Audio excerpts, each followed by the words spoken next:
السلام علیکم ورحمۃ اللہ وبرکاتہ۔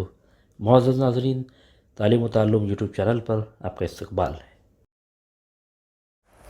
سلسلہ نمبر 176، سوال نمبر 1، غزوہ بدر میں حاصل ہونے والی اس تلوار کا نام بتائیے جس کو آپ صلی اللہ علیہ وسلم نے اپنے لیے پسند کیا تھا۔ اے ذو الوجہین، بی ذو الفقار، سی ذو طرفین، ڈی ان میں سے کوئی نہیں۔ غزوہ بدر میں ایک ایسی تلوار بھی مال غنیمت میں آئی تھی جو دو دھاری تھی اور اس کا نام ذو الفقار تھا، جس کو آپ صلی اللہ علیہ وسلم نے اپنے لیے پسند فرمایا تھا۔ آپشن بی درست جواب۔ سوال نمبر 2، غزوہ بدر کے موقع پر آپ صلی اللہ علیہ وسلم کی کس صاحبزادی کا انتقال ہوا؟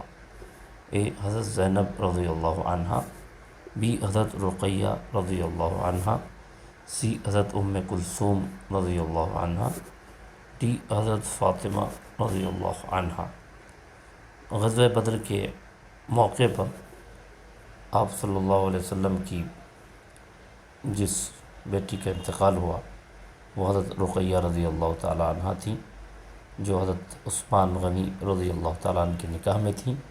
آپشن بی درست جواب ہے۔ سوال نمبر 3، غزوہ بدر میں شریک ابو البختری کے قتل سے آپ صلی اللہ علیہ وسلم نے کیوں منع فرمایا تھا؟ اے مکے میں اس نے تکلیف نہیں پہنچائی تھی، بی اس نے آپ صلی اللہ علیہ وسلم پر احسان کیا تھا، سی اس نے آپ صلی اللہ علیہ وسلم کو پناہ دی تھی، ڈی ان میں سے کوئی نہیں۔ غزوہ بدر میں آپ صلی اللہ علیہ وسلم نے جن لوگوں کو قتل کرنے سے منع کیا تھا اس میں ابو البختری بھی تھا۔ اس کی وجہ یہ تھی کہ اس نے آپ کو مکے میں تکلیف پہنچانے سے اپنے ہاتھ کو روک رکھا تھا۔ آپشن اے درست جواب ہے۔ بہت بہت شکریہ۔